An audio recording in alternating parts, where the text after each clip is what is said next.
P T I کے نوجوانوں کو مسلم لیگ نون کی چیف آرگنائزر مریم نواز کا واضح پیغام۔ قصور میں خطاب کرتے ہوئے مریم نواز نے کہا گیا کہ نواز شریف کی سیاست ختم ہو گئی۔ آج دیکھو، سیاست شروع بھی نواز شریف سے ہو رہی ہے اور ختم بھی نواز شریف پر ہو رہی ہے۔ نواز شریف مخالفین کی تقریر بھی نواز شریف سے شروع ہو کر ان پر ہی ختم ہوتی ہے۔ انہوں نے تنقید کا آسان طریقہ ڈھونڈا ہوا ہے۔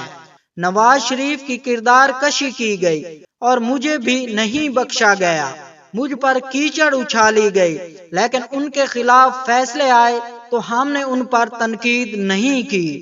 مریم نواز نے کہا کہ میں نے اسی جدوجہد میں اپنی ماں کھوئی ہے جو کبھی واپس نہیں آئے گی۔ میں عوام کو گواہ بنا کر کہتی ہوں کہ میں سب کچھ بھلانے کو تیار ہوں۔ میں تحریک انصاف کے نوجوان جو جہلوں میں پڑے ہیں انہیں بھی پیغام دیتی ہوں کہ نفرت کی سیاست کو ہمیشہ کے لیے دفن کر دیں۔